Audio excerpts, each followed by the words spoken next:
Bonjour à toutes et à tous, bienvenue à ce nouveau webinaire mensuel du cycle vers de nouveaux équilibres socio-économiques. Ravi de vous accueillir pour vous parler de la mobilité et de l'ODD 11.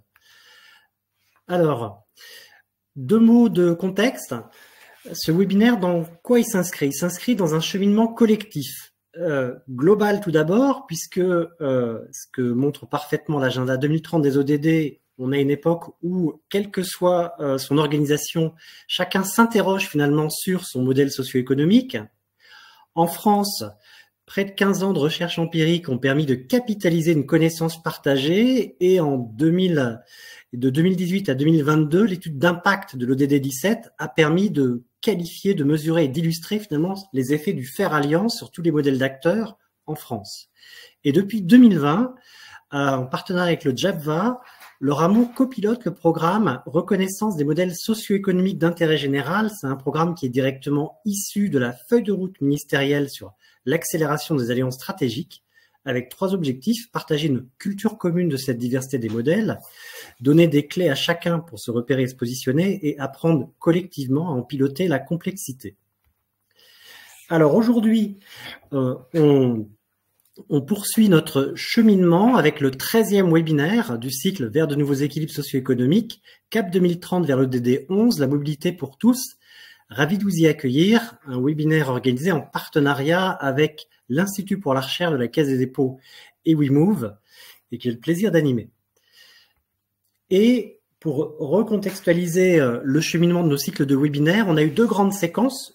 Une première de 2020-2021 finalement qui permettait d'aller au cœur du réacteur par rapport aux 3 leviers d'un modèle socio-économique pour en comprendre toutes les composantes, comment ça s'incarne, ça se met en place et ça peut être utile.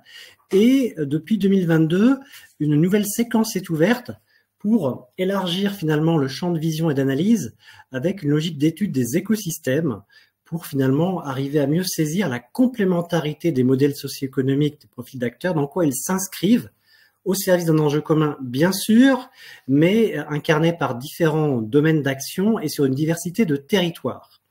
Et c'est depuis donc 2022 que ces webinaires permettent d'ouvrir la focale sur les modèles socio-économiques écosystémiques. Au menu du jour, on va avoir 3 temps. Tout d'abord, une mise en perspective de regards croisés sur l'alliance entre la recherche et les praticiens par l'Institut pour la recherche de la Caisse des dépôts et le rameau, puis une boussole de l'ODD 11 sur la mobilité des seniors avec les témoignages de WeMove et de membres du Cercle des partenaires engagés, l'ANCT, Malakoff Humanis et la Massif. Et on reviendra pour finir sur les équilibres théorie et pratique dans les actualités du mois. Sans plus attendre, donc j'ai le plaisir d'accueillir pour nous parler de l'Alliance chercheurs-praticiens Diane de Maréchal. Diane, vous êtes responsable des enjeux territoriaux à l'Institut pour la recherche de la Caisse des dépôts. Est-ce que vous pourriez nous éclairer finalement autour de cette grande question, en quoi l'alliance entre chercheurs et praticiens favorise la qualification de solutions innovantes? Bonjour à tous, merci beaucoup. Yann, écoutez, d'abord je me présente, donc je suis Diane de Maréchal, je suis partie de l'Institut pour la recherche de la Caisse des dépôts. Donc c'est un service en fait qui intervient au sein de la Caisse des dépôts, au sein plus précisément de la direction de la communication. Et notre rôle finalement, c'est de soutenir des projets de recherche. Sur l'ensemble des axes stratégiques de la Caisse des dépôts et du groupe, donc ils sont très très larges. Et puis finalement, un peu mon métier, c'est de créer des ponts entre la recherche et les métiers plus opérationnels pour qu'ils s'alimentent réciproquement. L'idée étant de pouvoir faire monter en expertise, alimenter nos métiers et contribuer également au débat public. Donc cette question que vous posez, en quoi l'alliance entre chercheurs et praticiens favorise la qualification de solutions innovantes, c'est un petit peu ce qu'on essaye de faire au quotidien en soutenant les projets de recherche. Donc, je vais essayer de répondre à votre question. Je me suis dit que je pouvais y répondre en la décortiquant un petit peu. D'abord sur le terme d'alliance, quel type d'alliance, quel type de coopération avec le monde de la recherche. Moi, je pense que c'est plutôt, la question, elle se pose surtout par rapport à la place de la recherche dans ces alliances. Donc ça fait écho aux travaux qu'on mène en ce moment avec le rameau sur la co-construction territoriale, avec un groupe de travail qui vise à analyser analyser cette question. Et finalement, mon analyse à moi, enfin ce que j'en retiens pour l'instant, c'est que pour moi, les acteurs de la recherche, ils ont toute leur place dans ces alliances et dans ces coopérations territoriales. Il y a une légitimité qui est reconnue, je pense maintenant. En fait, avec l'ensemble des défis auxquels sont confrontés les différents acteurs, et nous, vous savez qu'on intervient principalement aux côtés des collectivités locales, ces acteurs, ils ont une légitimité qu'ils ont réussi à trouver et à imposer dans ces alliances. Donc, ils deviennent finalement un acteur à part entière des transformations sur les territoires. Leur expertise, en fait, elle devient selon moi, une ressource complémentaire pour justement pouvoir appréhender cette complexité des projets, et notamment pour des projets de transformation écologique qui sont relativement complexes. Nous, on accompagne beaucoup les collectivités, ça fait partie aussi de nos priorités stratégiques sur ces questions de transformation vraiment presque disruptives sur les territoires, et cette recherche, ces chercheurs, ils ont toute leur place. Un autre enseignement aussi, c'est la posture que je trouve particulièrement intéressante, parce que ces acteurs, c'est ni un acteur local, c'est pas non plus un professionnel d'un secteur d'activité en particulier, c'est pas non plus un cabinet d'expertise. Donc finalement, ce sont des acteurs qui interviennent pour le bénéfice de la recherche, de l'intérêt général, pour faire progresser la connaissance. Ils n'ont pas de clients en tant que tels, donc c'est une posture que je trouve particulièrement intéressante et qui, je pense, peut avoir vraiment un intérêt face à ces problématiques. Et donc toutes les productions de connaissances, en fait, elles vont finalement elles vont tomber dans le domaine public. Donc nous, quand on soutient des recherches, c'est pour qu'elles tombent dans le domaine public, c'est pour que tout le monde puisse s'en emparer. Après, ça, c'est un autre sujet, c'est comment est-ce qu'on s'empare de ces sujets, comment est-ce qu'on crée les connexions. Mais voilà, on est dans un intérêt général qui dépasse le strict cadre du projet et qui permet justement d'avoir des réflexions un peu plus, je trouve, plus étayées. Et puis aussi, vous dire que nous, on constate vraiment que de plus en plus, ces acteurs de la recherche, ils sont intégrés en fait dans des projets, dans des entreprises. Alors beaucoup dans l'économie sociale et solidaire, mais pas que, avec des contrats CIFRE par exemple. Voilà, ils sont employés au sein de différentes structures pour faire bénéficier pour à la fois mener leurs projets de recherche, mais aussi faire bénéficier de leurs compétences les projets de territoire et les acteurs du développement local. Dans des acteurs de développement local aussi, nous par exemple, on soutient des recherches au sein des parcs naturels régionaux, dans le cadre d'un appel à projet pour les transformations écologiques, mais les collectivités locales le font également. Donc voilà, je trouve que de ce côté-là, il y a une reconnaissance, on va dire, de cette place des acteurs dans les alliances. Après, sur la question donc toute la question, c'était de l'alliance entre chercheurs et praticiens. Donc d'abord du côté des chercheurs, pour moi, je crois profondément que il faut entendre ce monde de la recherche, l'entendre de façon large et avec de la pluridisciplinarité. On est face à des enjeux tels et complexes qu'il faut cette pluridisciplinarité. Je prends l'exemple de l'eau, par exemple. On a besoin à la fois de comprendre les enjeux techniques, les sciences d'ingénieurs pour comprendre les réseaux d'eau, mais aussi les modèles économiques. Donc là, ça va être plutôt des sciences économiques, les sciences physiques aussi, sur les cycle de l'eau, mais aussi la sociologie. C'est quelque chose auquel on s'attache nous beaucoup. On mène pas mal de recherches sur ces sujets-là. Comprendre quels sont les jeux d'acteurs, mais aussi, pourquoi pas des historiens, des géographes, mais aussi de l'urbanisme pour comprendre comment fonctionnent les villes, les immeubles, l'immobilier, etc. Donc, pour cette question des chercheurs, moi, je prône une pluridisciplinarité sur ces sujets-là. Et puis du côté des praticiens, je trouve que si on veut favoriser de l'innovation, alors j'aime pas trop ce terme d'innovation, mais c'est pas grave, mais en tout cas il faut des praticiens aussi dans leur diversité. Donc c'est un peu ce sur quoi travaille le Rameau, notamment avec l'Observatoire des partenariats. Il faut à la fois toute une diversité de praticiens, des experts, des institutions, des collectivités, des entreprises, des associations, qu'il faut essayer de mettre mais aussi des citoyens qu'il faut essayer de mettre ensemble le plus possible. Et puis pour terminer sur la qualification de solutions innovantes, alors moi je pense que plutôt de parler d'innovation, on peut plutôt parler de solutions, de recherche de solutions adaptées avec une vision partagée.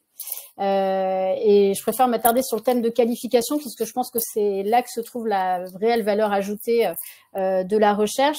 La recherche, elle va pouvoir apporter une capacité à prendre conscience des enjeux, à comprendre l'existant, à se projeter, à sortir des cadres, mais aussi à tester, à expérimenter, à comprendre. Et puis finalement, enfin, c'est presque comme un accompagnement des acteurs sur les territoires. Donc, pour finir, la mobilisation de la recherche, moi, je pense que c'est pas la seule, la solution unique. Mais en tout cas, je pense qu'elle est réellement utile pour faire progresser un ensemble d'acteurs et qu'elle est particulièrement utile dans les alliances pour permettre à des acteurs qui sont un peu dans leur quotidien de sortir des schémas un peu classiques. Et puis pour finir, c'est juste comme on va parler de mobilité tout à l'heure, je me permets de faire un petit peu de pub pour les projets de recherche qu'on soutient un peu sur ces sujets et ça montre bien que les apports de la recherche pour moi ils sont complètement indispensables. Ils permettent de comprendre les flux, les usages, ce que les gens sont prêts à faire ou pas. On a par exemple des travaux sur les mobilités résidentielles avec le CREDOC qui permettent de comprendre finalement qui va habiter dans les différents territoires dans les années qui viennent, qui sont ces gens-là, qu'est-ce qu'ils veulent, qu'est-ce qu'ils attendent. On travaille aussi par exemple avec une chaire qui s'appelle démographie de transition économique sur la transition démographique et notamment le vieillissement. Enfin, on va en parler aussi tout à l'heure, mais c'est une vraie problématique et on a besoin de données et d'informations sur les évolutions auxquelles on va devoir faire face dans les années qui viennent. Ça permet aussi de comprendre les stratégies des collectivités locales sur ces sujets-là. Par exemple, nous, on a un partenariat avec un réseau des finances locales qui est intégré à Intercommunalité de France, et qui permettent d'analyser les stratégies de mobilité des collectivités par rapport à leurs finances, tout simplement, à leurs moyens. Et puis aussi, on soutient des projets comme ceux du Forum Vie Mobile qui essayent d'imaginer l'évolution des modes de vie qui permettent aussi de travailler sur les mobilités. Voilà. Donc tout ça pour dire, j'espère que j'ai pas été trop longue, mais que la recherche me semble être un véritable levier et qu'elle a toute sa place dans ces alliances d'intérêt général. Merci Diane, vous n'avez pas été trop longue, mais surtout précise et aidante pour la suite des interventions. C'était très éclairant. Merci encore. Alors, on vient d'entendre la vision de l'Institut pour la recherche avec les dépôts, donc sur l'alliance entre chercheurs et praticiens pour, on a entendu, rechercher des solutions adaptées avec une vision partagée. Et j'ai le plaisir d'accueillir Charles Benoît, donc notre président fondateur, pour articuler les équilibres théorie et pratique. Mais Charles Benoît, vous avez une clé de lecture que vous allez nous développer. Ça s'appelle la méthode des 3 R, relire, relier et réinventer ensemble. Pourriez-vous nous en dire plus? Oui, bonjour à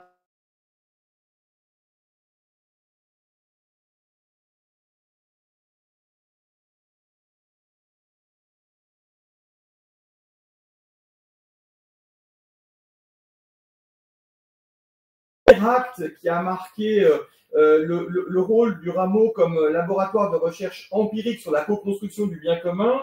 En 2008, ça a été la création de l'Observatoire des partenariats, 18 mois après notre création, puisque nous avions justement l'ambition, en partant de la pratique de terrain, en partant de ce que les organisations publiques ou privées font, comment elles agissent, de pouvoir comprendre les dynamiques, les mécaniques à l'œuvre. Alors, si on retrace justement, si on relie un peu cette histoire, comment articuler théorie et pratique, eh bien, ça a été un petit peu notre cheminement durant notre expérience. Et comme nos travaux de recherche empirique se font sur 7 ans, nous avons commencé à partager les premiers enseignements, les premiers résultats de ce cheminement en 2012-2013, et en pratique, c'était particulièrement pour éclairer la valeur, la façon dont les deux acteurs peut-être les plus éloignés à l'époque de l'écosystème, les associations d'intérêt général d'une part et les entreprises dites classiques de l'autre, et bien comment ces partenariats finalement répondaient à la fois à leurs enjeux réciproques, et à un enjeu partagé et à cette dimension finalement d'un commun qui nous a amené en théorie à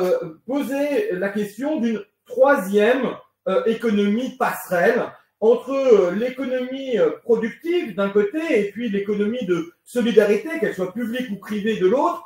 N'y aurait-il pas une économie de l'alliance qui permettrait de répondre là où ni les systèmes productifs, ni la redistribution ou l'engagement ne pouvaient répondre, et donc qui ne puisse être une solution que lorsque l'on ne peut pas faire autrement que de faire ensemble. Et bien évidemment, vous imaginez pourquoi 2015 a été un moment extrêmement fort pour nous, puisque l'agenda 2030 des objectifs de développement durable, et notamment la demande des pays du Sud de rajouter le 17e objectif, comment allons-nous faire ensemble ce qu'aucun de nous ne peut faire, était très en résonance avec l'émergence de cette troisième économie passerelle, l'économie finalement de l'alliance.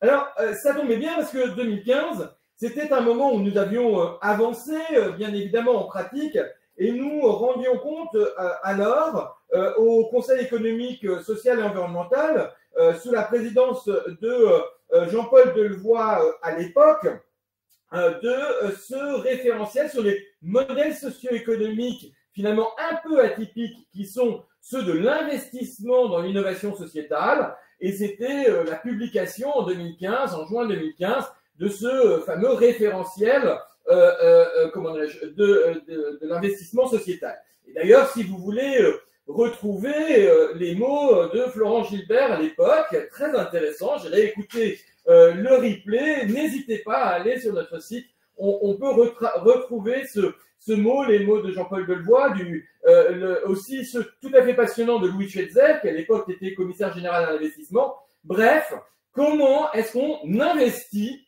dans ce commun qu'est l'innovation sociétale, c'est-à-dire à la fois qui allie à la fois innovation sociale et innovation territoriale. Et puis la même année, en théorie cette fois-ci, nous publions, un petit groupe qui s'était réuni durant 18 mois, a publié le rapport Intérêt général, nouveaux enjeux, nouvelles pratiques, nouvelle gouvernance, avec notamment sur le constat que si nous étions incapables de pouvoir définir l'intérêt général, parce que sinon ça le cristallisait dans un temps et ça faisait perdre tout le sens à cette notion et à ce concept à la fois intemporel et universel, mais qu'en revanche, on pouvait l'incarner dans l'espace-temps à travers trois leviers qui étaient la vision partagée, l'action collective transformatrice et la gestion régulatrice, et dans une forme de barycentre qui, selon les périodes, selon les moments, finalement, va être plus ou moins important entre la gestion régulatrice, l'action collective transformatrice ou la vision partagée. Et puis on avance encore dans le temps, puisque 2019 a été un moment tout à fait charnière sur la question des modèles socio-économiques, puisque après 10 ans de recherche empirique collective, nous avons publié, au moment du forum de nos amis Convergence, d'Acted, nous avons publié sous l'égide du, à l'époque, ministre de l'engagement, Gabriel Attal, le référentiel modèle socio-économique d'intérêt général. Et le ministre avait insisté sur la différence que nous devons faire entre les modèles d'utilité sociale et les modèles d'intérêt général qui sont un investissement collectif sur le temps long, ce qui a suscité l'idée au ministre de nous mandater, la députée Cathy Racon-Bouzon et moi-même, pour faire une mission ministérielle pour comprendre le troisième levier de tout modèle socio-économique, aux côtés des richesses humaines et aux côtés des ressources financières, ces nouvelles alliances stratégiques dont nous voyions à l'époque déjà qu'elles étaient en train de se cristalliser et d'avoir un rôle extrêmement structurant dans nos transitions. La Covid n'était pas encore passée par là, c'est bien évidemment la Covid qui l'accélérera, mais dès cette époque-là, un mois après avoir publié le référentiel sur le modèle socio-économique d'intérêt général, un peu en écho, nous publions à ce moment-là le référentiel sur les pratiques d'évaluation partenariale, parce que c'est très bien de le faire, mais encore faut-il pouvoir en rendre compte, et notamment sur un élément qui est déterminant, c'est quelle valeur ces alliances ont créées. Quelle valence ces alliances ont créées, bien évidemment pour chacun des partenaires impliqués, mais aussi et peut-être surtout, quelle valeur ces alliances d'intérêt général ont créé pour l'intérêt général et pour les territoires qui sont les lieux d'incarnation de cet intérêt général. Et donc ça, c'était la pratique. Et en théorie, et grâce au partenariat que nous avions établi avec l'Institut pour la recherche de la Caisse des dépôts, et après toute une série de 18 mois de travaux avec en atelier praticiens-chercheurs, nous publions à ce moment-là, lors d'un sommet européen de recherche, Partinov, de nos amis de l'Université catholique de Lyon, une modélisation de cette action collective, de cette capacité transformatrice qui va de l'agenda 2030 à la contribution respective des territoires, des organisations et des personnes, puisque bien évidemment, c'est sur ces trois dimensions-là que l'on peut finalement agir ensemble. Il nous faut un cap et un cadre commun, ce que sont les objectifs de développement durable. Donc, je rappelle que ce sont les 195 pays à l'époque, 193 pays pardon à l'époque, Nations Unies qui ont validé un objectif commun et systémique à 15 ans,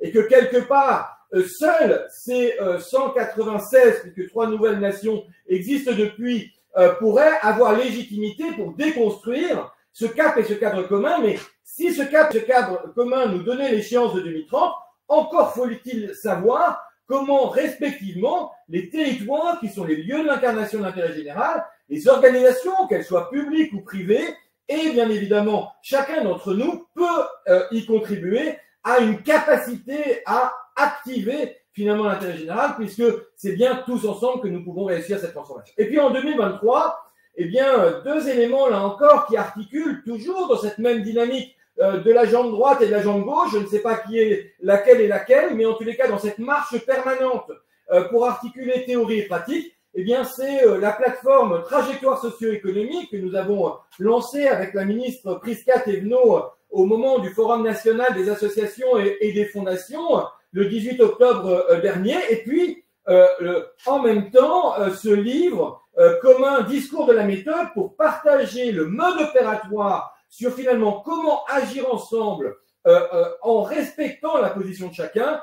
Et vous savez peut-être, pour ceux qui suivent nos travaux, que la démarche Intérêt général 2050 avait produit ce qu'on a appelé une matrice des trajectoires qui articule les trois leviers d'impact de l'intérêt général et du faire alliance. Comment faire articuler le temps de la performance à 18 mois avec le temps de l'innovation à 7 ans, un cycle d'innovation, ça a toujours été 7 ans et on peut faire ce qu'on veut, on peut essayer de le réduire, c'est 7 ans. Et puis, le cycle de la confiance, qui est celui de 28 ans, c'est-à-dire 4 saisons d'innovation. Et c'est là aussi où on peut voir que dans tout ce cheminement qui articule théorie et pratique, non seulement les acteurs finalement travaillent ensemble, mais ces deux démarches, finalement, telles une ellipse, nous permettent de, non pas de tourner en rond si on regardait à plat, mais si on regarde en 3 dimensions, justement, de monter progressivement ensemble, parce que on prend conscience de la valeur des autres et on prend conscience de cette nécessaire articulation entre théorie et pratique. Alors, 2 exemples inspirants de l'actualité d'aujourd'hui, de l'actualité de maintenant. Et j'allais presque dire, quand je dis maintenant, c'est vraiment maintenant, parce que l'exemple inspirant sur la pratique que nous avons choisi, c'est date d'hier, et vous pouvez d'ailleurs voir le replay sur la plateforme Comet de nos amis du Commissaire général au développement durable. Nous avons organisé hier, avec le CEREMA et le CGDD, la date anniversaire de la plateforme Expertise Territoire. Expertise Territoire, c'est vraiment une impulsion du CEREMA qui met finalement en partage cette capacité à dialoguer ensemble sur cette dimension de l'infrastructure en commun. Et ça, c'est un élément déterminant. Et dans le programme chef de projet innovation territoriale qui a été lancé en 2019 sous l'impulsion alors de la ministre de la Cohésion des Territoires, Jacqueline Gouraud, eh bien, dans ce chef de projet innovation territoriale, comment nous aidons les territoires, et notamment les petits et moyens territoires, à pouvoir mettre en valeur leur capacité d'innovation territoriale dans les 4 leviers, finalement, sur lesquels peut s'appuyer un territoire, cette dynamique numérique et territoire, autre programme de recherche empirique au sein du Rameau, eh bien, a une valeur tout à fait particulière. Et le partenariat depuis 2 ans avec le CEREMA nous a permis de passer à une étape de prototypage collective, puisque après avoir d'abord, dans une première étape, questionné les élus locaux sur finalement comment ils voyaient cette capacité de co-construire des solutions au moment de leur prise de mandat en 2020, dans le cadre de notre partenariat avec l'Institut pour la recherche de la Caisse des dépôts, avec l'Observatoire des partenariats, après avoir prototypé avec la NPP territoire de projet sur les questions des méthodes, avec bien sûr la déclinaison très opérationnelle des données avec l'Observatoire, avec la réflexion, les travaux sur les compétences avec nos amis d'AgroParisTech du campus de Clermont à travers la chaire Interaction, et puis avoir expérimenté durant 3 ans grâce au fonds DD17 sur une cinquantaine d'initiatives territoriales, d'innovation territoriale, eh bien ça nous a permis de rentrer vraiment dans une démarche collective grâce à cette logique finalement de prendre 12 territoires pilotes représentatifs de la diversité des sujets, mais pour co-construire, prototyper ensemble finalement comment articuler les 4 leviers de toute innovation territoriale: la connaissance, la capitalisation, les compétences et la capacité financière, puisque le financement du premier kilomètre des besoins, cette ingénierie indispensable, est un élément totalement déterminant sur lequel notre partenariat plus large avec le groupe Caisse des dépôts, bien évidemment, nous amène à travailler au quotidien. Donc vraiment, en pratique, c'est comment on co-construit avec les territoires en mobilisant plus de 44 partenaires publics et privés à tout niveau, en ayant une démarche, certes, dont on peut considérer qu'elle est longue, puisque ce programme a commencé sous l'impulsion ministérielle en 2019, mais quelque part, c'est bien cette capacité à construire ensemble qui fait aujourd'hui que cette démarche est solide. Je vous invite à revoir le replay, il était passionnant et il est déjà disponible sur la plateforme Comet de nos amis du commissariat au développement durable.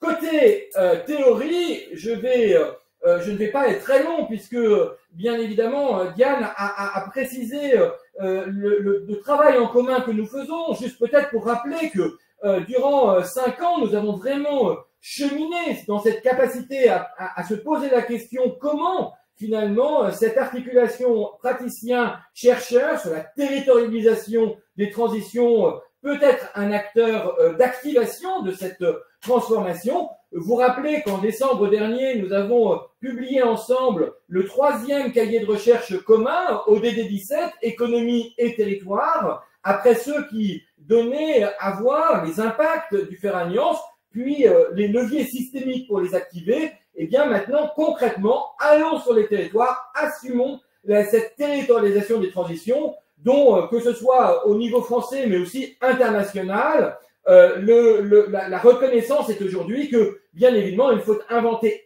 avec les territoires et non pas pour les territoires les solutions de demain. Et peut-être un point spécifique dans le jeu d'acteurs que vous voyez sur la droite de votre écran, cette logique du monde académique, tant dans la dimension recherche qu'enseignement, est d'autant plus structurant qu'elle se trouve à l'articulation entre les institutions, les citoyens, les collectivités territoriales et la diversité des ingénieries. Donc un rôle tout à fait stratégique dans finalement cet engrenage qu'il nous convient de pouvoir détailler, et ça sera l'objet du 4e séminaire de recherche annuel avec l'Institut pour la Caisse des dépôts. Alors, en conclusion, pourquoi avoir décidé de parler de cela au moment de parler du 11e objectif et plus particulièrement de la mobilité? Comment est-ce que ODD 11 et ODD 17 s'articulent au service de la mobilité? Bien tout simplement parce que la mobilité, et ça nous l'avions vu dès 2010 lorsque nous avions fait la première étude de nos travaux sur la mobilité durable pour tous, nous avions vu que la difficulté de cette question de mobilité, c'est qu'elle concerne à la fois des enjeux très systémiques et des enjeux très personnels. Et si on détaille, alors bien évidemment, je vous invite à revoir l'étude parce que vous ne voyez pas sur le petit schéma de gauche toute sa diversité, mais si on rentre dans les domaines qui sont impliqués par ce sujet, on se rend compte très très vite du côté systémique de la mobilité.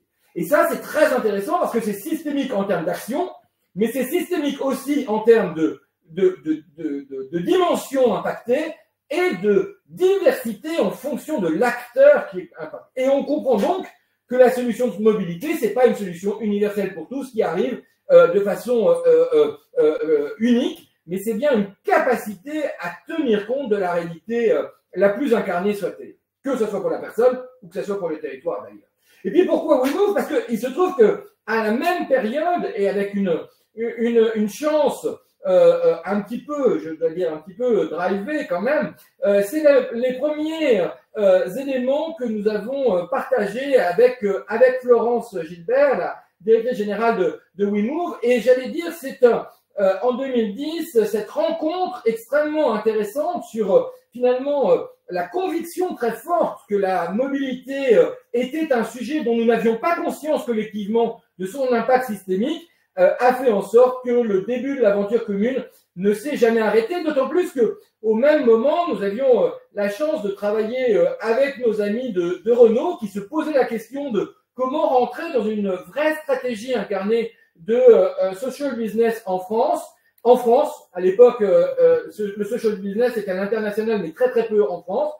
Et la décision de son président de l'époque de pouvoir vraiment l'incarner territorialement a fait un très beau partenariat entre Renault et WeMove. Et donc, on était très fiers d'avoir pu travailler et avec l'un et avec l'autre, et surtout d'avoir un petit rôle dans leur alliance. Et donc, on s'est dit aujourd'hui, pour pouvoir incarner finalement cette diversité de liens et de potentialités entre théorie et pratique, il n'y a pas mieux que de parler de mobilité. Et nous voyons arriver à l'ODD 11, la mobilité pour tous, mon cher Yann. Merci beaucoup, Charles Benoît, pour ce partage de cette vision systémique et cette mise en perspective historique aussi de travaux. Alors, on va commencer par poser justement un cadre écosystémique pour dire de quoi, de qui et d'où on parle. De quoi, donc, ça rentre bien dans la mobilité et thématique à la fois triangulée et transversale qui prend tout son sens au cœur de l'ODD 11, des villes et des communautés durables, parce que finalement, pour être ensemble, la question du déplacement est majeure. De qui, ça sera un angle qui va nous être présenté dans quelques instants par Florence Gilbert. Il s'agit du cercle des partenaires engagés. Et l'échelle territoriale, c'est finalement une échelle qui part du national, mais qui peut s'incarner aussi au niveau régional et surtout très local. Quand on parle de dynamiques collectives territoriales qui sont à la fois vectrices d'inclusion et également de bien vieillir, puisque c'est abordé sous l'angle des seniors. Alors, avant d'introduire rapidement les intervenants, j'invite notre public à ne pas hésiter à poser des questions en utilisant le petit bouton en bas à droite de votre écran. On va ouvrir les échanges en écoutant donc WeMove, qui est pilote du cercle des partenaires engagés, sur l'angle finalement de la co-construction de nouvelles solutions et notamment de pourquoi faire alliance. Après, la thématique du pourquoi, qui est très très large, finalement systémique, va également être posée avec l'angle du territoire, avec la vision de l'institution, en écoutant la NCT. Puis on va entendre la vision des enjeux des personnes, comment les accompagner avec le retour du groupe de protection sociale Malakoff Humanis. Et enfin, avoir également un éclairage d'un grand acteur de l'assurance, la Massif, au sujet notamment des enjeux de sécurité. Voici la logique des témoignages. Et pour commencer, j'ai le plaisir d'accueillir donc Florence Gilbert. Vous êtes directrice générale de WeMove et fondatrice du Cercle des partenaires engagés. Bonjour. Pourriez-vous nous dire, Florence, pourquoi finalement avoir créé le Cercle des partenaires engagés et avoir retenu la mobilité des seniors comme axe prioritaire ? Alors déjà, je voulais vous remercier énormément pour cette invitation, pour incarner cette ODD et ce webinaire. Je voulais vous remercier parce que la mobilité des seniors, c'est un sujet qui est sous-entendu aujourd'hui. Et donc, c'est pour ça qu'évidemment, on s'est engagé sur ce sujet-là. Et vous remercier de parler du cercle des partenaires engagés. Je vais commencer par vous raconter l'histoire de Madame Rouge. Madame Rouge, c'est une femme qui a un mari qui est handicapé. C'est lui qui conduisait avant son véhicule individuel avec qui conduisait sa femme. Et malheureusement, il devient handicapé et en fait, ils se retrouvent isolés dans leur domicile. On les rencontre, on les accompagne, on leur montre comment se déplacer avec le handicap de leur mari. Et la première fois que je rencontre Madame Rouge, elle me dit « Florence, je revis ». C'est l'histoire de Gisèle, qui est malvoyante. Malheureusement, son mari l'accompagnait en voiture, et il est décédé. Et donc, elle se retrouve, pareil, à pas pouvoir se déplacer, donc des courses, aller voir ses petits-enfants, avoir des liens sociaux. Et elle arrive sur notre chemin, on l'accompagne à comprendre ce qui est accessible pour elle, on l'accompagne à reprendre confiance, à pouvoir se déplacer seule dans la ville et dans les différents transports à sa disposition. Et donc maintenant, elle arrive à se déplacer de manière autonome. Pourquoi je vous raconte ça? Parce que c'est d'eux dont on parle, et aujourd'hui, en fait, il n'y a pas de solution. Les solutions, elles sont pas à la hauteur, elles sont pas à la hauteur de la crise démographique que nous allons vivre, elles sont pas à la hauteur aussi des enjeux. On a 73% aujourd'hui des publics seniors qui sont dépendants de leur voiture individuelle, et donc on parle de visites obligatoires, on parle évidemment de cadrer la conduite automobile pour les personnes âgées, mais on n'a pas de solution à proposer. Et donc on doit agir. En tant qu'association, nous avons l'obligation quelque part de proposer quelque chose, et associations qui travaillons dans la mobilité. Donc nous, on travaille depuis 25 ans sur les publics en fragilité, particulièrement sur les demandeurs d'emploi, et les personnes en insertion sociale et professionnelle en général. Notre travail, c'est vraiment de comprendre leurs problématiques de mobilité et de mettre en place un parcours pour les accompagner à pouvoir être autonomes dans leur mobilité. On a 48% de retour à l'emploi sur ces publics, grâce à 80% de formation et d'accompagnement à ce qui existe sur les territoires. Et donc, on se dit, ce conseil, cet accompagnement à la mobilité, c'est quelque chose qui fonctionne sur les territoires. On l'a développé grâce au laboratoire de la mobilité inclusive, grâce à une évolution de la loi, et on se dit, mais ce public, en fait, des seniors n'a pas été pris en compte dans la loi d'orientation des mobilités. Prouvons qu'en adaptant le dispositif que WeMove a créé pour les personnes en insertion, ça pourrait fonctionner. Donc en 2016, on fait une expérimentation avec AG2R et la Massif, éternels partenaires de WeMove qui nous suivent partout et qui suivent nos innovations. On teste ce dispositif donc en l'adaptant à ces personnes âgées. Résultat de notre expérimentation, on passe de 44% d'utilisation de la voiture individuelle à 22%. Donc, on voit bien qu'il y a une diminution importante de l'utilisation de la voiture, et par contre, une évolution de tous les autres modes. C'est-à-dire que covoiturage de 2 à 4, on utilise l'autopartage, l'évolution de la marche à pied, évolution du vélo. Donc, on se dit, banco, ce dispositif pourra répondre aux réglementations à venir, et les solutions sont là, il faut les adapter, il faut les proposer aux personnes âgées. Donc, avec Malakoff Humanis, AG2R et la Massif, on décide de déployer ce dispositif partout en France. Et donc, évidemment, à ce moment-là, il y a la solution qui est créée, même s'il y a des solutions évidemment supplémentaires à développer, mais il y a aussi un modèle économique à trouver. Donc, avec nos petits bâtons de pèlerin, on arrive sur chacun des territoires en allant voir nos partenaires potentiels de ce dispositif. Et en fait, on nous dit, mais on veut financer, c'est de l'innovation. On ne veut pas financer quelque part quelque chose où on a déjà prouvé que ça fonctionnait. Et là, on voit en fait que tout le monde se renvoie la balle, et que la mobilité, c'est quelque part, les seniors, c'est à un autre endroit, et que finalement, ces dispositifs qui fonctionnent, qui pourraient répondre aux différents enjeux, même de transition écologique que l'on vit aujourd'hui, on n'a pas de modèle économique. Et donc, à ce moment-là, évidemment, comme on a l'habitude de faire chez WeMove, on se dit, il va falloir qu'on réunisse autour de nous l'ensemble des acteurs, parce que seul, on n'est pas entendu. Et ensemble, avec toutes nos caractéristiques, on pourra à la fois creuser évidemment l'expertise de cette mobilité des seniors, et à la fois travailler sur le modèle économique. Donc, on a décidé de créer ce cercle des partenaires engagés pour réunir autour de nous l'ensemble des expertises. Donc, on a une sociologue avec nous, Mélissa Petit. On a évidemment travaillé avec une chercheuse de l'Université de Lorraine. On a la CDC, on a le ministère des Transports, évidemment, sur l'aspect mobilité. On a l'ADEME sur l'aspect environnemental. 73% des seniors qui se déplacent en voiture, évidemment, en les amenant vers de la mobilité durable, c'est intéressant. On a évidemment la direction de la sécurité routière avec nous, puisqu'il y a un enjeu de sécurité routière pour ces personnes âgées. On a la NCT, merci à Patricia d'être avec nous aujourd'hui, parce qu'il faut aussi qu'on comprenne que c'est des projets de territoire. On a la PVF, l'association des petites villes de France, qui est avec nous, et on a aussi les opérateurs comme Transdev, comme AG2R, comme Malakoff Humanis, comme la Massif, qui nous permettent d'avoir cette vision entrepreneuriale et aussi opérateur des solutions de mobilité.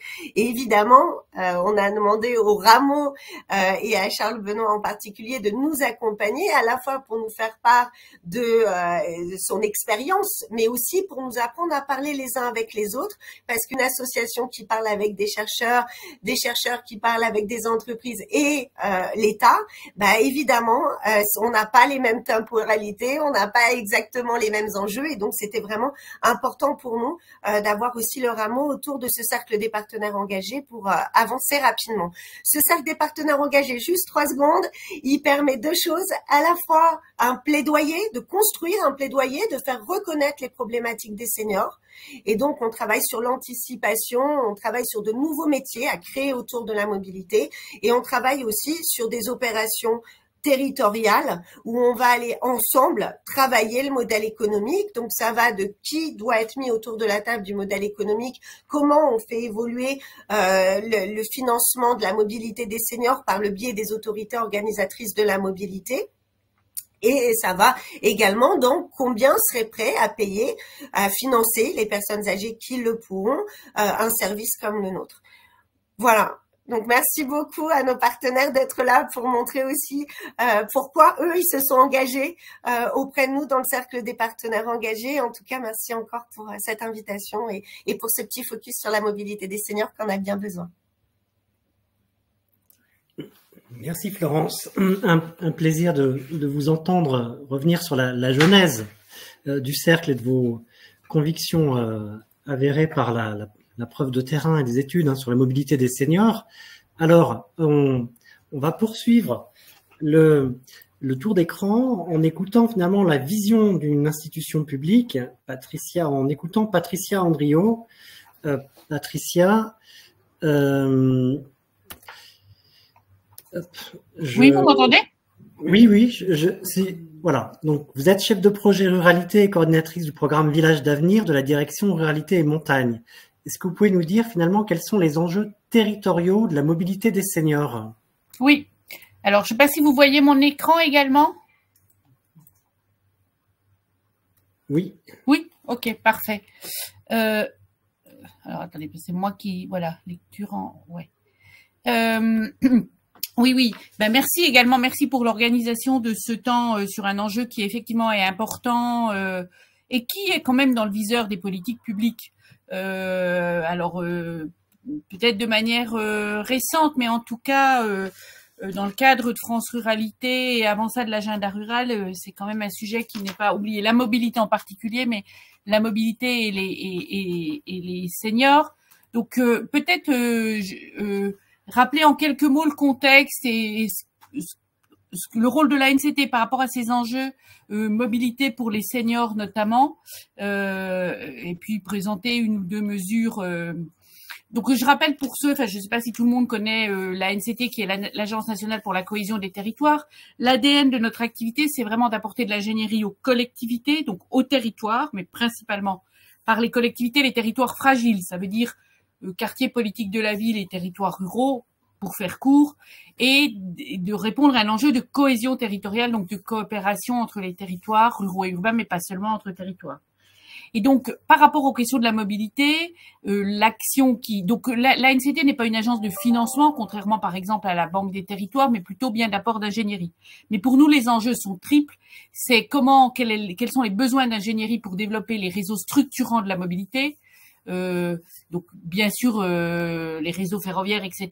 C'est pas directement les territoires de proximité qui s'en saisissent, mais malgré tout l'ANCT intervient par exemple sur l'ingénierie de nouveaux TER ou de nouveaux systèmes d'infrastructures de développement et de mobilité. On intervient beaucoup plus sur le renforcement des outils de la mobilité de proximité et on est copilote d'un fonds dans le cadre de France Ruralité. J'y reviendrai. Et puis, on a toute une réflexion sur le déployer de l'aller vert, qui a un mot un peu jargonnant et à la mode, mais sur tous les systèmes d'itinérance, qui me paraît répondre pas mal aux enjeux demandés par les seniors. Je vais y revenir. Et je ne sais pas si les diapos tourne bien, vous voyez bien l'évolution des diapos. Sur les enjeux plus spécifiques seniors pour la NCT, alors l'agence a réalisé il y a 2 ans maintenant ce qu'on appelle une fabrique prospective, c'est-à-dire une étude un petit peu de type monographique. Donc parce que je rejoins la première intervenante sur l'importance de la participation de la recherche dans un monde en transition, être senior demain dans les petites villes et les territoires ruraux, et donc en étudiant sur 8 territoires la place des seniors. Et donc on se rend compte plusieurs constats. Alors je vais passer vite et vous aurez un PowerPoint complet après, mais c'est qu'on est face à un questionnement croissant pour les collectivités, alors qu'on pouvait considérer que c'était pas forcément la compétence d'une collectivité aujourd'hui dans les territoires fragiles, s'inquiéter de sa population senior. On se rend compte que c'est des enjeux, c'est des choses sur lesquelles on a beaucoup de demandes d'ingénierie à la NCT, et le programme Village d'avenir sur lequel je vais revenir confirme ça, puisqu'on a quand même un certain nombre de projets d'hébergement sur ces sujets. L'enjeu du lien mobilité-santé, la mobilité au service, la question de l'accès pour les juniors au service et donc le lien qu'on a avec France Service, puisqu'avec la Banque des Territoires, la NCT est copilote du dispositif France Service, la question des seniors et du logement, la question aussi des seniors et de l'accès au numérique. Donc tout ça, c'est pour vous rappeler les sujets et ce qui est ressorti de ces monographies sur 8 territoires là que j'évoquais. Donc vous pouvez trouver, je remettrai tout à l'heure dans le lien le rapport complet. Qu'est-ce qui était important? Et pour vous dire en 2 mots, ce qui ressort, je vais pas énumérer parce que tout ce que je dis là, on se doute un peu que c'est des questions, mais il est ressorti que c'était vraiment les sujets. Et en fait, c'est la question du lien social.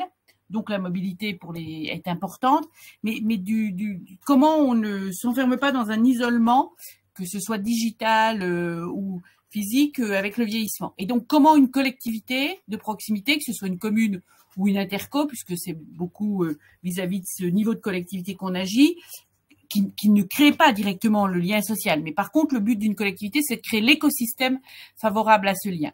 Voilà. Donc ça, c'est nos enjeux. Alors pour redire juste quand même que donc le service ruralité de la NCT, ce sur quoi je veux insister, c'est que c'est un comité interministériel et que il y a eu l'agenda rural suite à la crise des Gilets jaunes, il y a maintenant France Ruralité. Donc c'est pour insister sur le fait que l'État a dans le viseur ces sujets. C'est pas quelque chose qui est complètement abandonné et délaissé.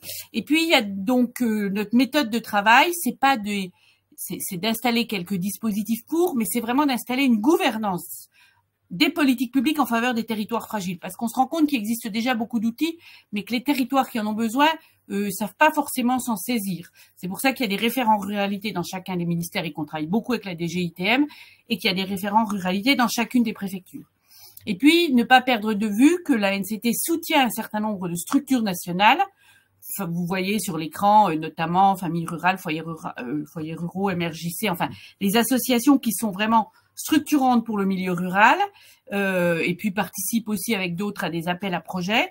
Et c'est dans ce cadre-là, donc, qu'on a soutenu un certain nombre de structures que vous retrouverez, dont WimMove qui est là présent, mais également Famille Rurale qui a tout un dispositif également sur la mobilité. Je pourrais citer aussi le réseau Cocane qui travaille sur l'alimentation, mais qui a aussi met en place un dispositif d'aller vers qui est une autre façon aussi d'aborder le sujet de la mobilité. Donc, ce que je veux dire par là, c'est qu'il y a effectivement un soutien d'un certain nombre de structures qui ont des projets sur la mobilité, et on constate qu'il y a une diversité dans l'écosystème de structures nationales qui aujourd'hui agissent sur ce sujet. Pour ne pas être trop longue, j'essaie de vous dire un petit peu notre façon d'agir, hein, notre enjeu, oui voilà, notre façon d'agir, et dire que tant l'agenda rural que France Ruralité, en fait, notre souci c'est surtout l'accessibilité des politiques publiques existantes, comment on renforce ça et comment on apporte de l'ingénierie au territoire. C'est dans ce cadre-là notamment qu'on a déployé le programme Village Avenir dont je vous disais, qui vient apporter de l'ingénierie aux petites communes, et on constate qu'on a un certain nombre de projets des communes. On a à la fois des projets de communes qui travaillent au béguinage ou au logement pour les seniors, et à la fois des communes qui travaillent au sujet de mobilité et parfois qui croisent les deux.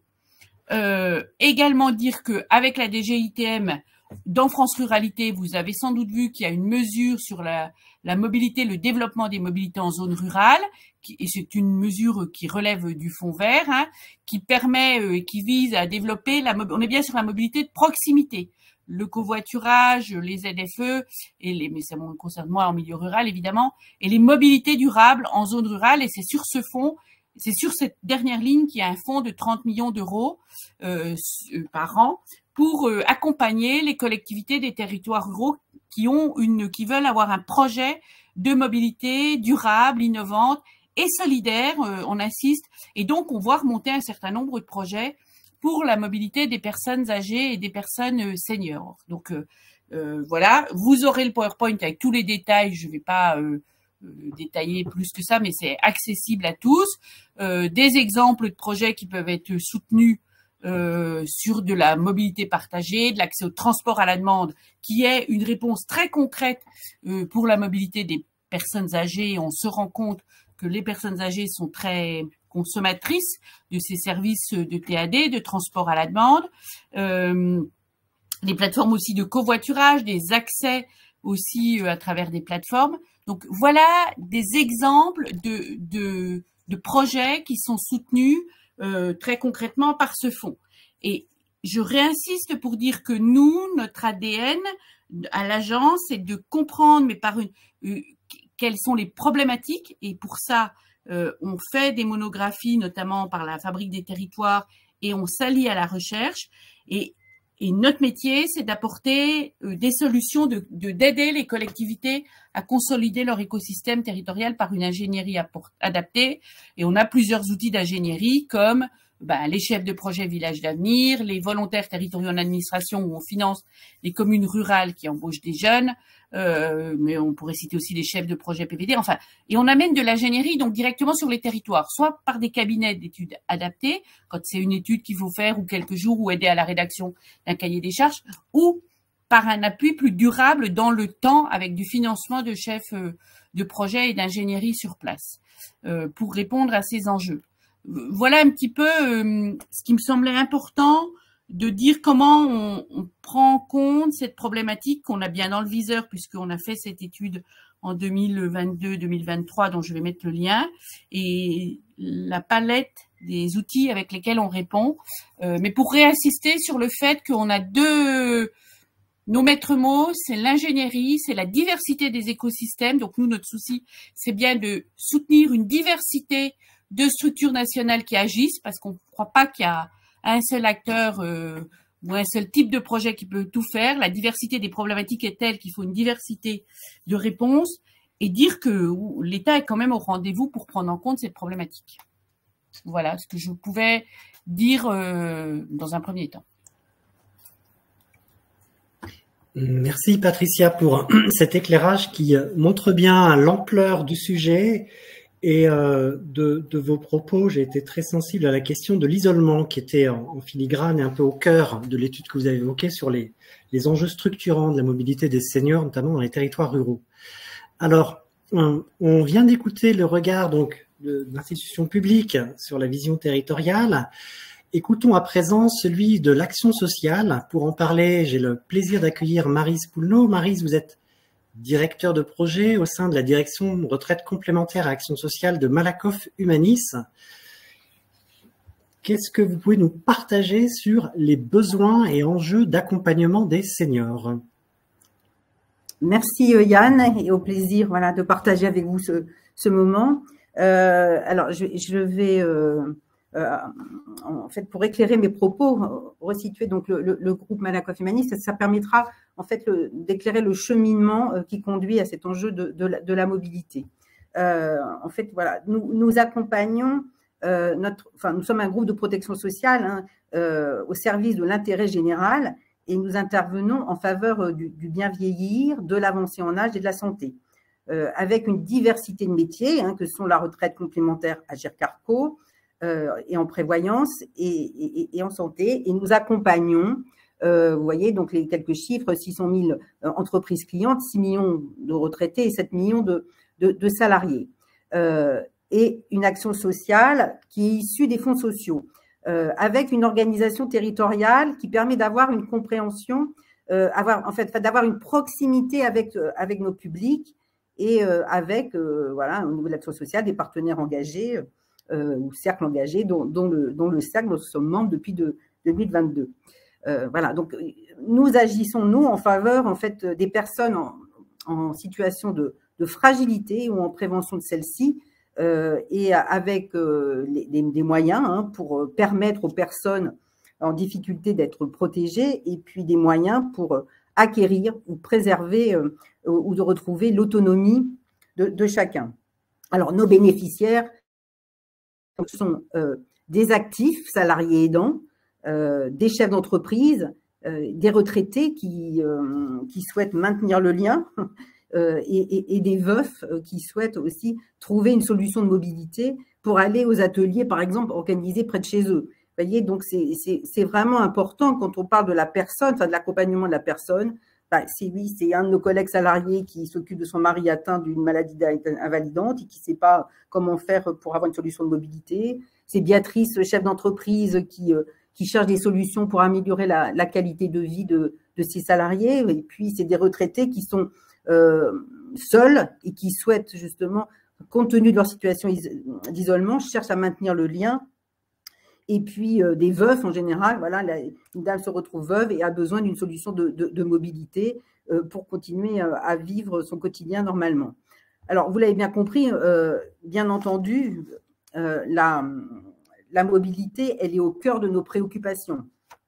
Compte tenu, en fait, voilà, c'est un contexte social, on le connaît, c'est un vieillissement de la population, et ce vieillissement de la population, on connaît les chiffres, avec un quart des Français qui a aujourd'hui plus de 60 ans, un tiers en 2060.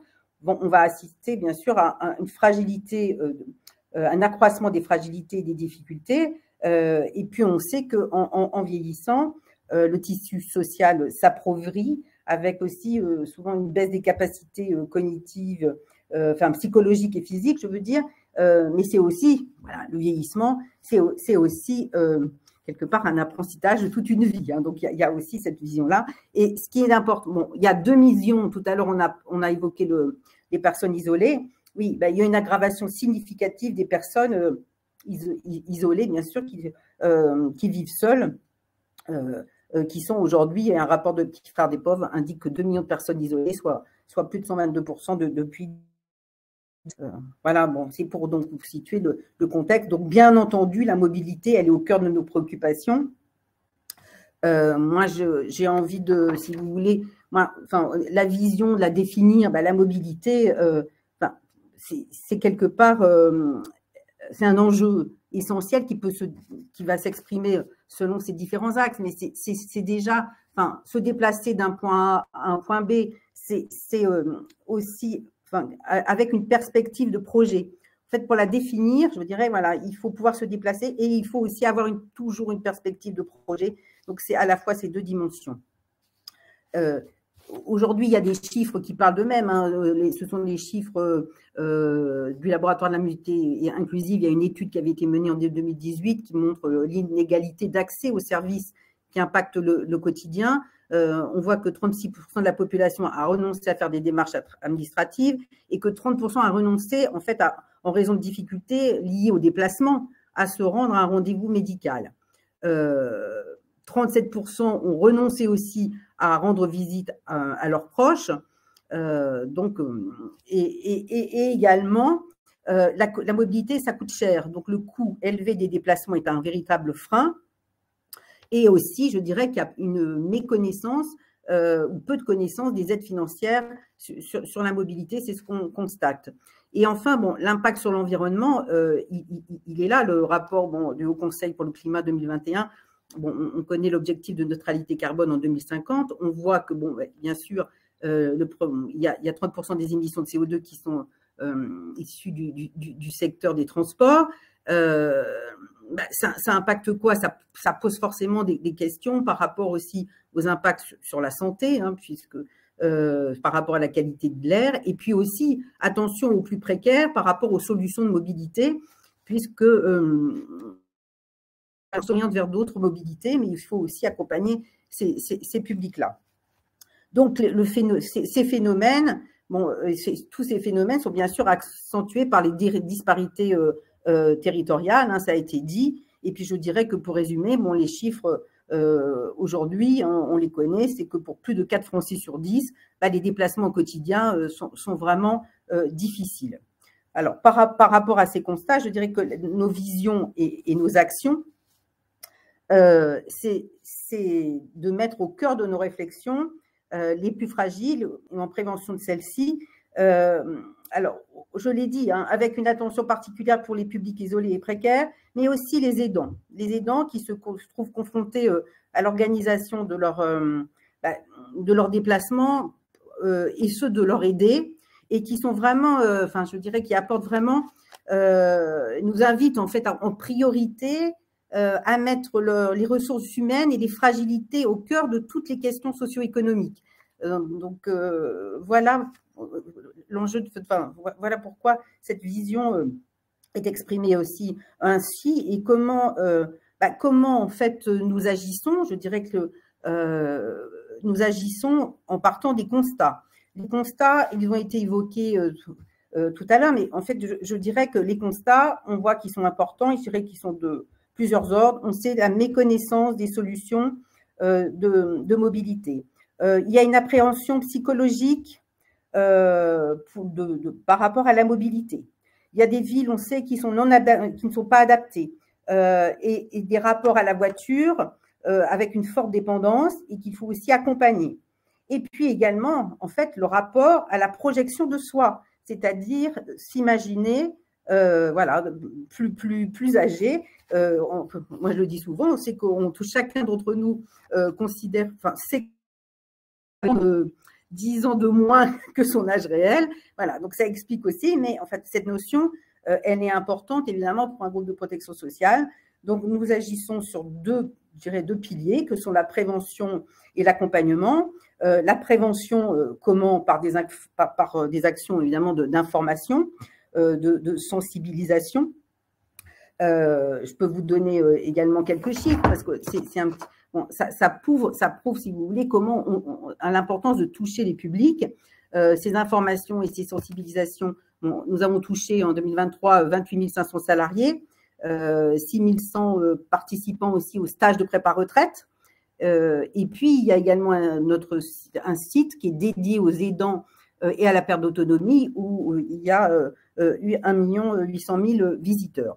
Donc, un accompagnement individuel, des actions collectives avec des webinaires et des ateliers qui sont, si vous voulez, relayés aussi par nos partenaires d'action sociale, nos partenaires. Le LNI a énormément aussi réalisé de webinaires par rapport à la mobilité. Et puis aussi, bien sûr, par rapport à la connaissance de nos partenaires. Et l'accompagnement, l'accompagnement, il est fonction des besoins de la personne. Et pour réaliser aussi cet accompagnement, indépendamment de ce que nous réalisons, nous appuyons sur des partenaires. Alors les partenaires, bien sûr, on s'appuie sur un partenaire majeur qui est WeMove, qui est avec les têtes de réseau, hein, les têtes de réseau de ces acteurs qui ont aujourd'hui, voilà, qui sont aujourd'hui dans une logique d'accompagnement à la fois individuel et collectif, et qui prennent aussi en compte les orientations par rapport et des incitations par rapport à d'autres mobilités, des mobilités alternatives. Donc, en fait, voilà, nous de réseau, WeMove, la Croix-Rouge également aussi qui a qui est vraiment mis en place un dispositif d'aller vers, et puis d'autres réseaux de partenaires qui vont proposer des services, je dirais, de mobilité solidaire, parce que voilà, tout à l'heure dans les enjeux de la mobilité, on a aussi évoqué cet impact sur l'environnement et surtout le maintien du lien social, et donc voilà comment inciter aussi à ces différents modes de mobilité solidaire. Donc en fait, nous nous appuyons sur un large réseau, et nous soutenons en fait nos actions, en fait, elles portent sur le financement et l'émergence de nouvelles solutions, au développement de solutions et à l'accompagnement au changement d'échelle, et aujourd'hui, et à la maturité des projets. En fait, voilà, il y a toute cette réflexion de maturité et d'accompagnement au changement d'échelle. Les soutiens au développement en matière de prévention, ce sont des projets qui peuvent être soutenus s'ils sont financés par un organisme d'État. Ça sera c'est le prérequis pour nous. Alors, en participant avec tous ces acteurs, participant je veux dire, au niveau du large réseau, nous participons aussi à des travaux, d'acteurs engagés, je l'ai dit, le LMI, en étant présente au sein des GT sur la transition et l'inclusion. Nous avons aussi œuvré beaucoup pour le service civique solidarité senior, justement pour lutter contre l'isolement et mettre en lien les aînés avec les jeunes, qui est aujourd'hui un dispositif mutualisé Agir Carco. Les relais amicaux aujourd'hui aussi, qui sont des leviers importants pour impulser une nouvelle modalité de mobilité. Donc, l'enjeu d'alliance, aujourd'hui, vous voyez, par rapport à ce que je viens d'évoquer, vous l'avez compris, c'est tout un cheminement où par rapport aux enjeux portés par le cercle, qui sont de faire évoluer la prise en compte de la mobilité des seniors, de l'incapacité de se déplacer, de s'appuyer donc sur les territoires par rapport à l'observation des seniors, c'est naturellement voilà que Malakoff Humanis et que je représente, voilà, nous sommes et aussi la G2R et aux côtés de la Massif, enfin en tout cas avec tous les membres, ravis de partager sur cette réflexion autour du positionnement de demain et de participer aux travaux, de capitaliser de chacun pour cette démarche de construction.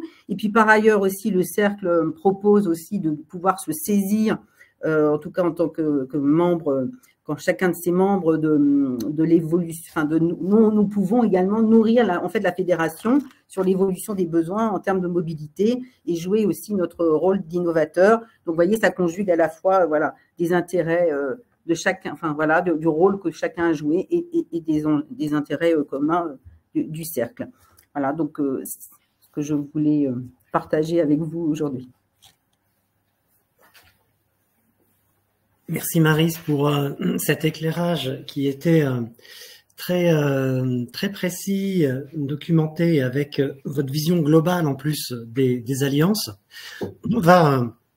Vous avez ouvert le champ du cercle des partenaires engagés en évoquant la Massif et que l'on a le plaisir d'écouter à présent. On est avec donc Alice Sorel, que j'ai le plaisir d'accueillir. Vous êtes responsable d'innovation sociale au sein de la direction offre et marketing de la Massif. On souhaitait vous entendre sur évidemment les perspectives de cette mobilité des seniors.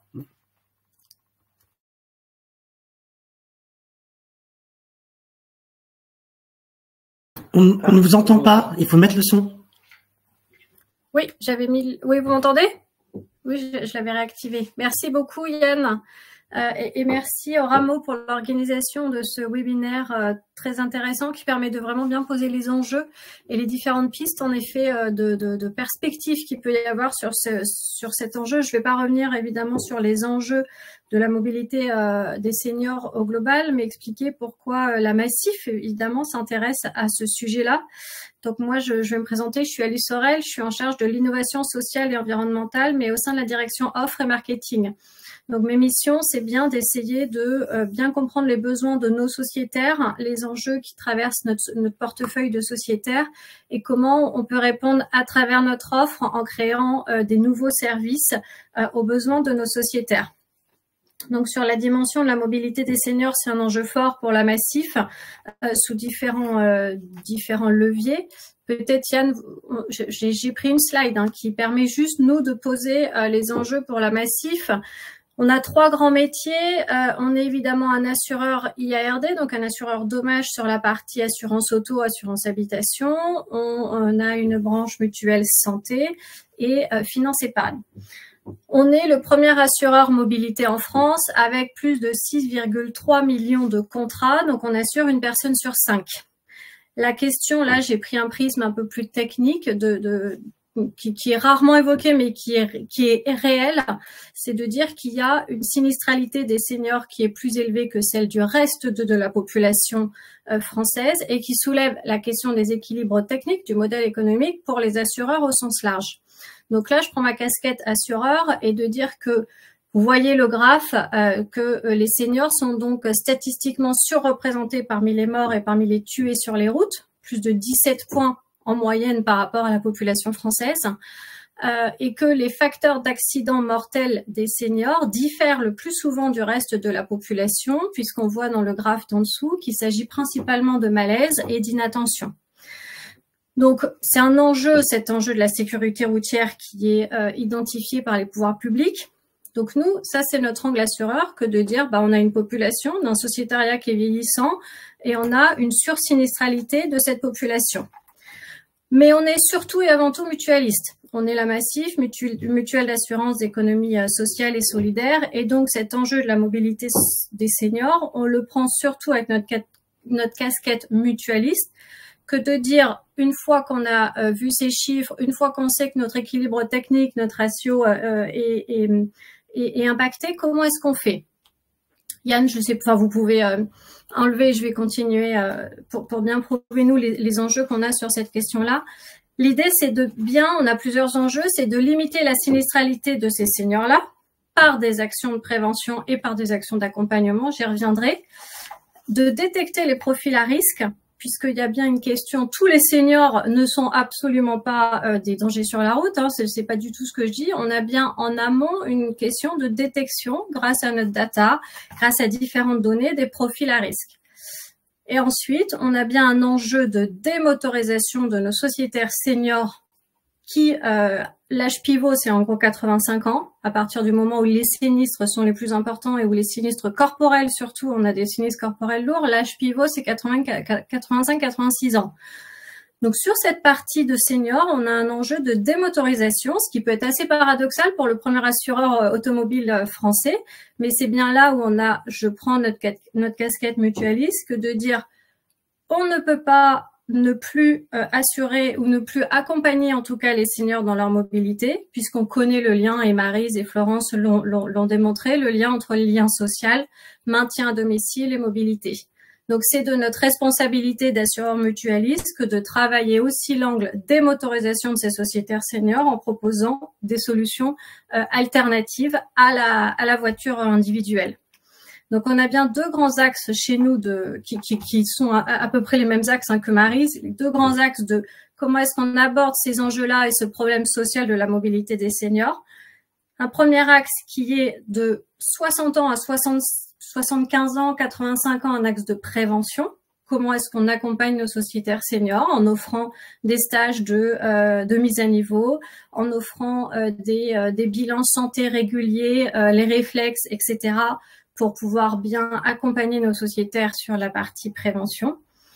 Et un deuxième axe, à partir de 80-85 ans, petit à petit, sur comment est-ce qu'on accompagne à un changement c'est ce qu'expliquait Maryse, un changement de paradigme, de se dire, il existe d'autres solutions à construire pour démotoriser nos sociétaires seniors en proposant des solutions alternatives. Et c'est là où le réel intérêt qu'on a de participer au cercle des partenaires engagés et d'avoir en amont, Florence l'a rappelé aussi, réaliser des expérimentations auprès de nos sociétaires seniors pour leur proposer avec WeMove, avec les plateformes de mobilité WeMove, des bilans compétences mobilité, comment est-ce qu'on peut essayer d'aller les toucher pour leur proposer cet accompagnement individuel, pour leur présenter les différentes sources, les différentes solutions de mobilité alternative qu'il y a sur territoire. C'est des expérimentations qu'on a, Florence l'a très bien rappelé, qu'on a mis en place il y a quelques années maintenant. Mais encore une fois, on se rend compte avec l'expérience maintenant, et d'où je rejoins Charles Benoît en introduction, l'importance de faire alliance et surtout des alliances stratégiques. On se rend compte que nous, Massif, assureurs Yard, on n'a qu'une partie de la solution et qu'il faut bien faire alliance et s'associer à différents partenaires pour pouvoir être un orchestrateur de la mobilité et en tout cas apporter un panel de solutions qui vont de la partie prévention à la partie solution alternative. Donc c'est la raison pour laquelle évidemment on travaille dans les cercles les cercles des partenaires engagés pour la mobilité des seniors. Et nous, notre volonté en tout cas, et c'est important qu'il y ait aussi autour de la table des chercheurs et surtout les pouvoirs publics, c'est d'essayer de travailler sur une proposition de valeur qui soit industriable pour changer d'échelle avec un réel modèle économique et surtout qui soit industriable et qui puisse répondre à tous les enjeux, que ce soit en milieu rural et en milieu urbain. J'ai fait assez bref. Moi, je peux répondre à des questions. Les différents enjeux avaient été très bien posés par Maryse, donc je vais pas revenir. Ça va faire doublon. Voilà. S'il y a des questions, je peux répondre sans problème. Merci Alice. Charles Benoît, vous avez été... Oui, peut-être un petit mot finalement pour relier ces 4 témoignages de la boussole de l'ODD 11 à travers la mobilité. D'abord, ce que vient de dire Alice est vraiment fondamental, c'est-à-dire comment on dépasse l'expérimentation permanente. Parce que le risque de tout ça, quand c'est complexe, c'est de dire, mais comme c'est complexe, il faut que ça soit spécifique. Comme ça soit spécifique, il faut faire expérimenter. Puis finalement, d'expérimentation, finalement, on ne trouve pas de solutions qui permettent de répondre aux besoins des acteurs et finalement à la capacité des territoires de porter durablement des solutions qui répondent à cet enjeu dont on a vu à quel point il était important. Et moi, ce qui m'a beaucoup marqué dès le départ dans l'impulsion que WeMove a souhaité donner à ce cercle et qui a été vraiment le point de partage maintenant après 2 ans de cheminement en commun, d'abord, c'est de ne pas opposer théorie et pratique. Et moi, ce que j'ai vraiment beaucoup aimé dans cette logique-là, c'est vraiment cette logique à la fois de réfléchir ensemble et de prendre le temps de réfléchir ensemble et de prendre le temps d'expérimenter ensemble et notamment au travers 4 territoires qui ont été choisis pour pouvoir finalement regarder dans une diversité de situations qu'est-ce qui est commun, qu'est-ce qui va être spécifique et donc comment c'est industrialisable. Mais j'allais dire, je voudrais rajouter la 3e brique qui est peut-être la moins travaillée aujourd'hui et pourtant pour nous la plus évidente. Et c'est pour ça que c'était intéressant de finir par le témoignage de la Massif qui a une grande habitude finalement à inventer, puisque c'est même le métier d'assurance, à inventer un modèle socio-économique écosystémique face à un défi commun. C'est la définition même de l'assurance. Et parfois, dans ces défis qui sont devant nous, on se dit « Ah mais on trouvera pas de modèle économique. Il y a le seul modèle économique, c'est la subvention ou la prestation de service. Il n'y a pas entre deux. » Si, heureusement, il y a entre deux. Et le modèle de l'assurance est un modèle. Et donc, l'intuition qu'a eu WeMove de pouvoir mettre autour de la table ceux qui connaissaient bien les modèles socio-économiques de l'État, la NCT, ceux qui connaissaient bien le modèle socio-économique de la protection sociale, du paritarisme de gestion, AG2R mondial, Malakoff Humanis, ceux qui connaissaient bien évidemment, le modèle socio-économique des associations. Pardon, WeMove, j'aurais dû commencer par vous. Ceux qui connaissaient bien le modèle économique des entreprises. Mais aussi, et c'est là où je reviens sur ce dernier témoignage, comment on peut faire en sorte d'une solidarité collective des utilisateurs. Parce qu'on a souvent tendance à dire, comme c'est une fragilité, il faut que ça soit à la charge de tout le monde, mais sans trouver d'implication des bénéficiaires eux-mêmes. Dans les publics seniors, on peut être en fragilité de mobilité sans être en fragilité économique. Et donc, de pouvoir inventer des modèles qui sont des modèles équilibrés, ou la place de l'État, j'ai oublié bien évidemment les collectivités territoriales, les programmes qui font aussi partie du cercle de Ville Amis des aînés. Vous l'entendrez dans le podcast de la semaine dernière, de la semaine prochaine, dédié à la mobilité, pour nous parler justement de l'action des villes en faveur de nos aînés. Toute cette dynamique-là, comment on va croiser ces modèles socio-économiques et à partir de la compréhension de chacun d'eux, d'inventer une hybridation commune.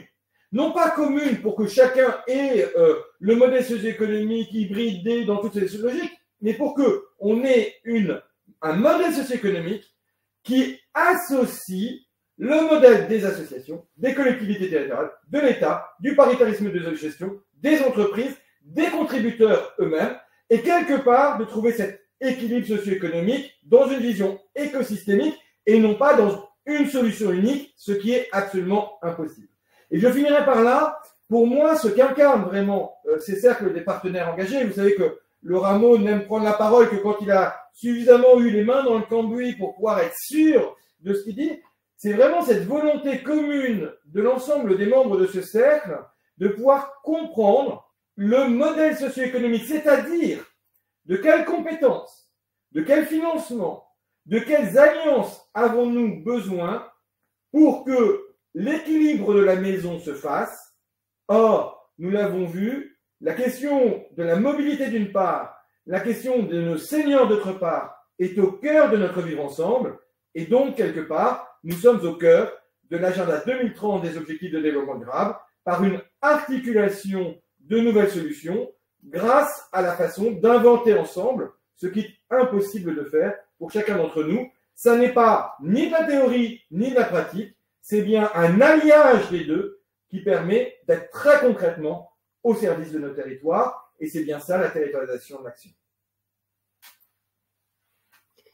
Merci Charles Donat pour cette séquence de prise de hauteur et finalement des propos et de votre propre retour d'expérience partagé au sein du cercle des partenaires engagés. Je signale au passage une question d'un de nos participants qui souhaite savoir si les pays africains sont concernés par la recherche du cercle des partenaires engagés. Je la pose à l'oral, peut-être Florence, si vous souhaitez y répondre directement en quelques mots. Malheureusement pas encore. On est d'abord là sur 3 territoires, dont un ultramarin. Mais l'ambition, c'est d'aller vers l'Europe, c'est d'aller vers l'intérieur national. Premièrement, parce qu'on peut apprendre énormément, et aussi quand on aura fait on aura fait la preuve en France qu'on a trouvé le modèle économique et qu'on a réussi à mettre en place un dispositif qui permet véritablement d'accompagner au mieux nos seniors et de permettre également de faire diminuer la problématique de l'environnement, la problématique sécurité routière. On n'est pas un coût, la mobilité, on est vraiment un investissement. Mais ça n'empêche pas un échange d'expérience et on serait très ouvert, bien évidemment, en tout cas pour le Rameau, pour pouvoir comparer finalement les situations et il y a peut-être dans un dialogue quelque chose qui pourrait s'établir. En tous les cas, effectivement, c'est bien ciblé sur les territoires français, y compris ultramarins. Merci à vous deux pour ces compléments. Donc, on reviendra vers vous le webinaire, monsieur, pour ouvrir les échanges finalement vers des actualités qui peuvent potentiellement tous vous concerner. Je vais inviter Élodie Julien, directrice de la recherche du Rameau, à nous partager ces éléments. Merci Yann et bonjour à tout le monde. Alors, dans le cadre des événements théorie et pratique, je ne reviens pas sur ce qu'a dit Charles Benoît, mais 2 événements marquants ce mois-ci qui illustre très bien la territorialisation des transitions. D'une part, sur les pratiques avec le webinaire d'hier de Expertise Territoire, qui est la plateforme numérique du CEREMA. Et la semaine prochaine, le 26 mars, le séminaire que l'on co-organise avec l'Institut pour la recherche de la Caisse des dépôts sur la territorialisation des transitions et plus particulièrement la place ou les places des acteurs académiques dans cette territorialisation des transitions. Autre actualité, comme on est dans un webinaire qui est animé dans le cadre de la plateforme Trajectoire socio-économique, un nouvel outil qui est proposé par cette plateforme. Vous savez que dans cette plateforme qui est dédiée au modèle socio-économique, on met à disposition un ensemble de ressources et d'outils, d'abord à la fois pour les équipes, qu'elles permettent de s'approprier les concepts, et on a un certain nombre de ressources au travers d'un parcours découverte, des ressources pour les référents, c'est-à-dire ceux qui mettent en œuvre des démarches modèles socio-économiques. On a un certain nombre de ressources de formation. Et la nouveauté du jour, ce sont des ressources à destination des gouvernances, puisqu'on met à disposition un module dont l'objectif, c'est de mettre en débat, de mettre en dialogue, donc au sein des gouvernances, tous les enjeux d'élaborer une trajectoire socio-économique. Ce qui est intéressant dans ce module, c'est que vous avez deux possibilités pour le suivre. Soit vous le suivez en autonomie tout seul, soit vous avez la possibilité de partager avec votre gouvernance ce module et de l'animer. Et pour ça, on met à disposition également sur la plateforme tout un mode opératoire qui vous permet étape par étape justement d'animer une session avec la gouvernance de votre structure. Donc n'hésitez surtout pas à aller sur la plateforme Trajectoire socio-économique pour découvrir ce module de sensibilisation des gouvernances au sujet du modèle socio-économique. Pour continuer sur les actualités et celles de jeudi de l'ODD 17, 3 actualités qui font le lien avec tout le débat d'aujourd'hui et du mois. Le récit de début mars, de jeudi 7 mars, celui de Bettina Laville, qui est fondatrice du comité 21, et également présidente de l'Institut des études appliquées de Paris. L'interview du mois, c'était jeudi dernier. Vous avez pu entendre Anne-Valérie Crespo lors d'une interview qui est docteur en sciences de gestion et par ailleurs déléguée développement social et sociétal de la Poste en Occitanie, que Anne-Valérie d'ailleurs nous retrouvera mardi prochain dans le cadre du séminaire avec l'Institut pour la recherche. Et jeudi prochain, surtout n'hésitez pas à écouter le podcast de Patrick Longchamp, Comment vas-tu bien ma planète, qui sera dédié donc à l'ODD 11 sur la mobilité, et vous y retrouverez un double témoignage de WeMove, un témoignage au niveau national, mais également au niveau local avec WeMove à Marseille. Donc, toute cette actualité, vous pouvez la retrouver sur la plateforme odd17.org qui est accessible pour tout le monde. Et enfin, dernière actualité du mois, c'est comme tous les vendredis de chaque mois, une demi-heure pour découvrir la base Impact Alliance. Donc, vous avez à la fois toutes les actualités, mais aussi l'interview du mois. Et cette fois-ci, la semaine prochaine, nous avons la chance de pouvoir accueillir Marie Vallet, qui est directrice déléguée de l'école de Paris du Management, qui va venir donc nous présenter ce qu'est l'école de Paris du Management, et vous verrez, extrêmement intéressant parce que c'est une façon de présenter une diversité de pratiques de management, et nous avons la chance donc de pouvoir la valoriser. Donc n'hésitez pas à vous y inscrire. Voilà Yann. Merci beaucoup Élodie pour ce tour d'horizon très complet et très clair.